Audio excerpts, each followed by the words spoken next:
Stan, get us started. Give me two truths and a lie, please. All right. So number one, I dressed up as Wolverine this year for Halloween. Okay. Number two, I can solve the Rubik's Cube in 20 seconds. Okay. And number three, I trained jujitsu with the same person that trained John Wick. Wow. Nice. Okay. Well, these are excellent. You trained jujitsu with the same person that trained John Wick. Nice. 20 seconds, you said, Stanley? 20 seconds. Yep. And Wolverine. Oh my goodness. Well, for my research, I know that you're a purple belt in jiu-jitsu, so I believe that that's true. I know that you're an extremely intelligent person, ex-engineer, maybe always an engineer. Yep. So I Yep. don't doubt the Rubik's Cube thing, and I just have no idea about the Wolverine. So I'm going to say that you were not Wolverine for Halloween. Very good. Very good. Hey. Yep. I was actually Deadpool. Okay. Well, So, excellent, excellent, yeah, excellent. yeah. All right. So have you worked up to the Rubik's Cube time, or is that just something you picked it up the first time? You're like, this is simple. Oh no, no, I worked up to it. No, no. I'm not that smart. It's actually interesting. A couple years ago, a friend of mine, actually my friend's son, saw this documentary on Netflix. I think it's called Speed Cubers. Very cool. It's a really short, entertaining documentary recommended to anyone that might be interested. But you see these kids and they can solve the cube in like 5 to 7 seconds, and it's just this blur of colors, and then all of a sudden it's solved. And so I was like, oh, that'd be so cool if I could do that. And so I made it my New Year's resolution that year to be able to solve it in under a minute. And so what's interesting thing, it's actually not that hard to solve in general. There's tons of YouTube videos out there now that show you how to do it. Um, and so I think within a month or two, I was actually solving it in under a minute. So it's really not that difficult. If you do have to practice and focus on it. Okay, well, I solved it in 20, I solved it in a minute. Let's do it under 30 seconds instead. And it took me the whole rest of the year to get down to 30 seconds. And then, of course, at the end of that year, I'm like, all right, next time, 20 seconds. And it took me 3 years to just go from 30 to 20 seconds. And this is Wow. like practicing every night and driving my wife crazy with the sound of the clicking of the cube. Um, and yeah, yeah. And I pretty much plateaued at 20 seconds. I can't see myself getting much faster than that. So, but it's kind of addicting. It's once you solve it, I feel like you get that same dopamine hit that, when your texting goes off or you get that Facebook like and so then you just want to do it again. So there have been many nights where it's like, I'll just do one more solve and I'm going to bed, and then, an hour later I was like, all right, one more, just one more. So yeah, it's been an interesting journey. Well, I'm going to check that documentary out for sure. And Yeah, yeah. that's really interesting how it Yeah, didn't take yeah. you that long to get to a minute, but then a couple of years to get down to 30 seconds, then even longer to bring it to 20. Yeah, and it's not getting any faster now. But I do believe that your wife is the hero of this story for sure, that she tolerates the Absolutely. the clicking. Yeah, yeah, for years. And I imagine, from what I know about jujitsu, it's probably not dissimilar that you're constantly refining and trying to kind of figure that out. Yes, in a very different way, but also in a very similar way.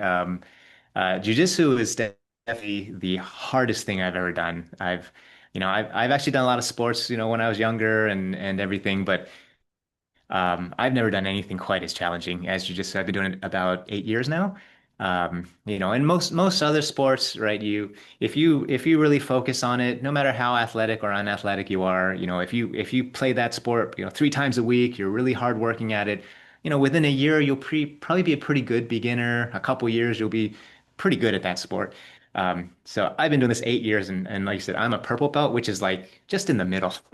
I still don't know half of the stuff I should know, and 8 years, and so I joke that I've never sucked at anything for so long as jujitsu, but I think that's what keeps me going back for more too. So That is so really funny. That's just yeah, evidence of how challenging it is. yeah, yeah, it is crazy. All right. And what's cool too is the folks I train with is the Machado brothers who train Keanu for John Wick. And just what's cool is, these are folks that could literally kill you in a street fight. But they are like the nicest people. You would just never imagine how humble and how nice they are. So it's just kind of cool to see that. It's also a good thing too. We don't want those people being Yes, exactly diabolically right. mean, Yeah, exactly. just walking around breaking people's necks. Yep. All right. Well, that was a good round, Stan. Thank you. Yep. What is top of mind for you right now? Oh, looks like I'm sorry. It's all You good. cut out a little bit. Yeah. Oh, there we go. Okay, I So think we're back. so what is top of mind for you right now? Yeah, so I specialize in working with high net worth tech professionals, and I recently published a book called Engineering Your Finances.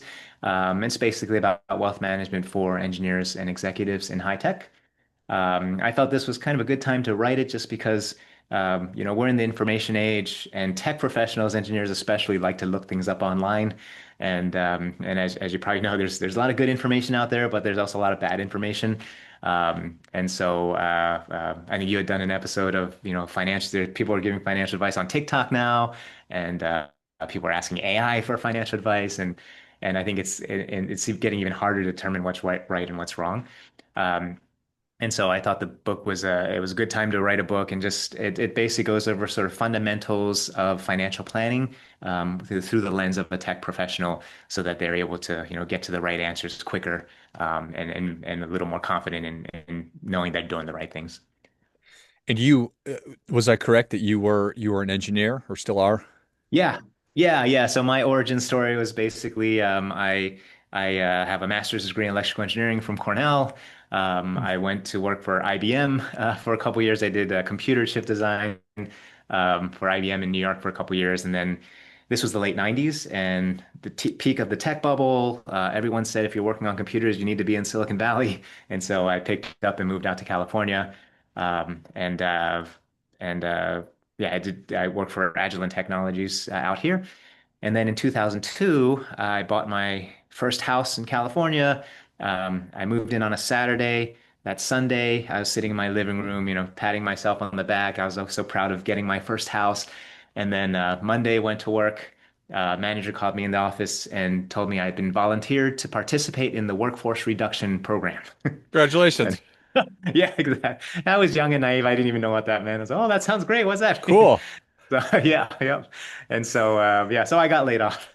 And so as you can imagine, it's kind of a financially stressful time for me. Um, and I think the most frustrating thing was just I didn't know what to do. I asked my parents, they said one thing, my colleagues said another, my friends, said another, and I just had no idea. Should I cash out my 401k and pay my mortgage, or just sell the house I just bought? And so as I was looking for engineering jobs, I came across an ad for a job opening as a financial advisor at a large financial firm. And I thought, oh, that might be interesting. Not only would I be able to learn what I need to do for myself, but I could help other people in a similar situation. Lots of people were getting laid off. This 2002, so the tech bubble had just burst. All these engineers were getting laid off. And my girlfriend at the time, who is my wife now, it encouraged me to try something different. And so I decided to go in and interview. And somehow, after a couple round of interviews, they offered me the position. Um, and I remember driving home from the last interview, just thinking, nah, how hard could it be to be a financial advisor? And the next maybe 3 years of my life were the most miserable, terrible years of my life. Back then, we just trying to build up the business, build up the client base. We were working 60-hour weeks and high pressure. And back then, we got all of our clients through cold calling, which I didn't realize how miserable that was until I started doing it.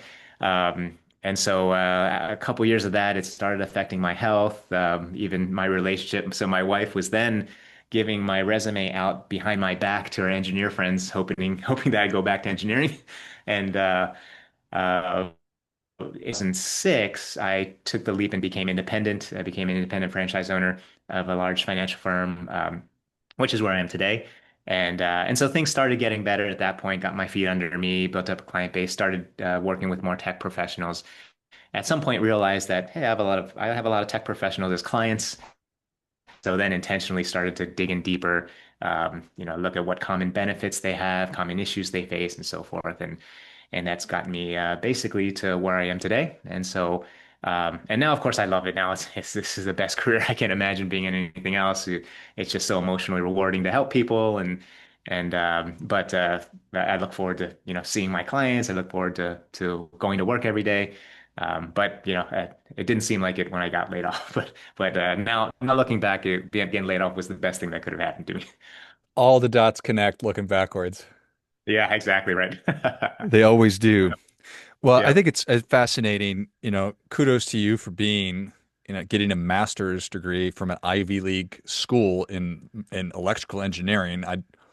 I barely know how to turn the electricity on at my house, so it's always interesting to be able to talk to people, recognizing that the way that another individual views the world is different than the way that I view it, and the way that different yeah, cultures think about time is all different, and that's a foreign thing. yeah, But you obviously have this track record of deciding to do something, knowing how to get good at it, and executing on that. And to your yeah, point, you're trying to figure out what you should be doing with your finances. You're asking your parents, you're asking your friends, you're on the internet, and you're getting different answers. And that's probably extra frustrating for an engineer because you want to be able to test something and then prove it and then execute. exactly. Exactly right. Yeah, and again, that's kind of where the book comes into play. I felt like, wow, if I had something like this, it would have been so much easier for me to have gotten through that time. It would have been so much less frustrating to have figured out what to do. So, yep. It's not, and you tell me, I don't know that personal finance is really that complicated, but it's complicated by so much noise and so many different kind of ideas. Yeah, I absolutely agree. Yeah, I tell my engineer client, I tell everyone, engineers are pretty smart people, right? They're analytic, they know numbers, and most of my clients, if they really wanted to, they could do it themselves, right? They could just they take care of their own finances. But there's a lot of noise out there. It's really difficult to get to the right answers. And frankly, they don't want to. Most of them, the reason they work with me is not because they can't do it, but they don't want to do it. They work really hard at their job, oftentimes long hours. They get home, they want to spend time with their family, their kids, traveling, hobbies. The last thing they want to do is figure out whether their retirement plan is affected by the recent tax legislation or whatever. So, yeah. So I agree. I think at its fundamental level, financial planning is actually not that difficult analytically. Um, but it can be difficult with all the information. And I'd say also there's an emotional component, especially with investing, right? That's can be very difficult if you don't understand your own biases around money and investing. How does that traditionally show up with engineers? Because I remember Yeah, reading about Danny Kahneman talking about how 90% of the decisions people make around money are based on emotion. yeah, I absolutely. and obviously engineers are people, but less so, maybe a little less emotional. So that would have been my initial thought as well. Ironically, what I found is the analytic folks are tend to be more emotional, make Hmm. more emotional decisions than other people. And I think the reason is simply because, just like you said, Daniel Kahneman says, it is an emotional decision. The money decisions are emotional, and then we rationalize it with logic. Engineers are so good at logic that they can rationalize anything and even to themselves. And so I see this all the time. One of the common issues I see with technology folks is, especially the high net worth ones, is they have concentrated stock and way too much than they should. And so, I go through sort of this educational process with new clients and explain to them, why that's not a good thing, why there's a lot of risk there, especially if you're getting close to retirement. And they all agree that, oh, that totally makes sense. I go through the analytics of why, non-systematic risk, and they all, yeah, that makes sense. And then it's like, okay, well, so it looks like you have over 50% of your net worth in company stock. We should probably diversify that. And all of a sudden, oh, no, I can't because the earnings report's going to come out soon. And to them, it sounds logical, but to me and to any, I think, outside observer, it seems pretty obvious. They're just rationalizing their emotional decision of wanting to hold on to that stock. So yeah, I do see that almost more so than other folks when it comes to financial planning and behavioral finance. Well, that's really interesting. Yeah. I appreciate everything you just said. I mean, we human beings have so many superpowers, and I think Yeah. about our ability to rationalize as more of a weapon of mass destruction because I Yeah. can talk myself into it and really give myself even evidence for it and logic. Yeah. Yeah. I always think of the classic movie Usual Suspects. Mm, I just remember a line that always sticks with me when Kevin Spacey says, "The greatest trick the devil ever played was to convince the world he doesn't exist." mm. And so I feel like that's very similar when engineers say, "Oh, I don't make emotional decisions. I don't know that." By doing so, the emotions actually affect them more than everyone else. So yeah, I definitely see that a lot. Well, that is really interesting. And then the unique problem set that they have, which would have been my guess. Probably a lot of these folks in the Bay Area have wonderful compensation packages with Yep. stock options, and that alone is really challenging to navigate and to understand. But then to part ways with them to in service of a more diversified, wiser financial situation. Right. Yeah. It's tough. I mean, again, back to the emotions, it's and first, I don't think engineers purposely want all this money in their company stock, but it kind of sneaks up on you. You start at a company, they give you RSUs, a restricted stock, they give you a stock purchase plan, all of which are good and all of which are you want to do. And so they start accumulating stock, and then 5 years, 10 years, 20 years down the line, they're still at the same company. The company has done really well, so the price has skyrocketed, and now all of a sudden, 50% of your net worth is in your company stock. And then you don't know what to do, right? No one, I always say emotionally, it never feels good to sell it. If it's up, no one wants to sell because there's all these capital gains tax they're going to have to pay, or they think it's just going to keep going up. If it's down, then they don't want to sell it because then it's going to come back up. And so it's never, never a good time to sell. And so it definitely can be a challenge sometimes to kind of get them over that emotional hump. I do find what does tend to help is just kind of explaining the behavioral finance part, explaining the biases that we have in a non-judgmental way, and not even saying that you have this bias, but just saying, hey, here are some of the biases that are out there. I think usually engineers are pretty good at connecting the dots and saying, oh yeah, that's probably me. And then kind of once explaining like disposition effect, which is when a stock goes down, you think it's just going to come back up to where you bought it. And just kind of explaining that to them, letting them sit on it. Again, engineers don't like to make decisions rashly. They like think through it and make good decisions. And I found that does help. And a lot of my clients will then start selling stock and start realizing what's going on. So I think while they sometimes outsmart them their emotions, they're also really good at kind of taking a step back and analyzing when it's pointed out and realizing kind of self-analysis and realizing where their biases lie. I bet that was hard-won knowledge right there by you.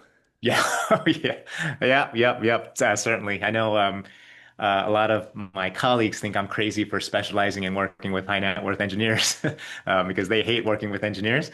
But yeah, I think, and I think it's mainly because engineers like to question things. Engineers like to challenge and poke holes in things. And because that's what they do. When I was an engineer, I designed computer chip. But a big part of my job was once it was designed was to test it out, was to use it in ways it wasn't supposed to be used and see if it still works. Stress test it and basically try to break it, right? And that's how you make it better. And so that's what engineers do when you tell them, hey, here's my recommendation. They like to challenge it. They like to stress test it. They say, well, what if this? What if that? And if it's great, then it's great. Then they love it. So it's they're not questioning. I tell other advisors they're not like questioning your competency, even though it feels that way sometimes. It's just their way of building their own confidence of that recommendation. And so I think once you realize that, it becomes much easier to work with them, and then they also trust you more because then you understand where they're coming from. Yeah, 1,000%. I feel like I have a deeper understanding in just a couple of minutes in talking with you. You did a really good job Awesome.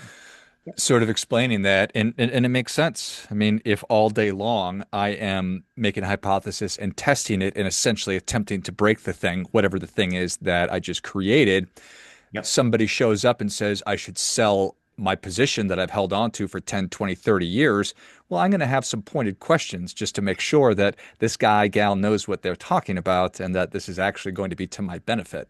Absolutely. Absolutely. Yep. Yeah. And so you decide to write a book and you can't boil the ocean.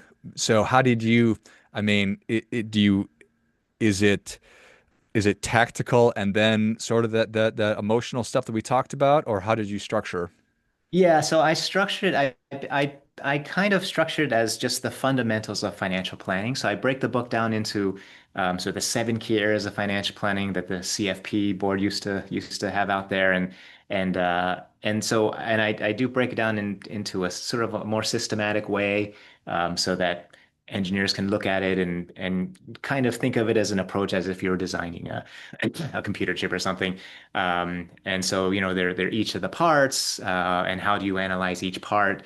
And so each chapter, for the most part, each chapter is one of those key areas. And then in particular, how that applies to a technology professional. Um, and then yeah, and then in between there are a lot of stories in there and about the emotions and how they affect the different areas. And then I also point out that while you do want to make sure each area is good, they do all affect each other. So you also need to figure out how they all work together. Yeah, I love it. Well, Stan, you've given us a lot, but we're ready for your difference making tip. What do you have for us? All right. Yeah. So one thing's, especially on investing, the technology professionals in particular, they tend to be a little bit more aggressive, sometimes intentionally, but sometimes not, oftentimes not. And so I think it's really important for them to understand the difference, and for anyone, not just tech professionals, to understand the difference between investing and gambling. It's really easy to kind of cross that line, and I think one of the worst things that happens is when you think you're investing, but then you're actually gambling. And so there are a lot of technical definitions around it, but I think the main way I like to explain it is gamblers look at the return first and foremost, the potential return of something, and then risk is secondary if even considered at all. Whereas investors look at the risk first and foremost. Managing risk is the most important. Managing risk is the foundation of investing. We still want to make a lot of money. We still want to make returns, so that is important, but only once we've managed that risk. And so one sort of litmus test I tell my clients is if you want to put money in some new thing that you heard on the radio or on online or your friend told you about, a gambler will look at that and say, what if I'm right? What if that goes well? How much money am I going to make? What kind of car can I buy? How rich am I going to get? Um, but a good investor always, the first question they should always ask is, what if I'm wrong? What if that thing doesn't work out the way I want to? What are the chances of that happening? How will that affect my goals? How will that affect my future? And so I think just asking that question when you're about to put money into something, just asking, what if I'm wrong? Even if you're a poor investor in all other regards, just by asking that question, I think you'll be a better investor. Well, I think that is great stuff. That definitely gets it. Come on, Stan. Thank you Awesome. so much for coming on. Where can people learn more about you? How can they engage? Where can they get their copy of Engineering Your Finances? Yeah, so there's a free copy of the audiobook, a flip book or a PDF of the book at engineeringyourfinancesbook.com.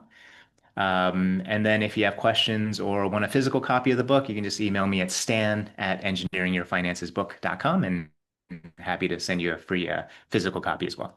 Excellent. Well, if you enjoyed as Awesome. much as I did, show Stan your appreciation. Share today's show with a friend who also appreciates good ideas. And for all of the engineers in your life, for sure, share it with them. Go to engineeringyourfinancesbook.com and take advantage of the digital versions, the audio version. And then if you want a physical copy, just send Stan an email, stan@engineeringyourfinancesbook.com, and he will get one to you in the mail as well. Thanks again, Stan. Great. Thank you very much. I enjoyed it. And finally, friendly reminder, there's never going to be anybody more interested in your financial success than you are. So act accordingly.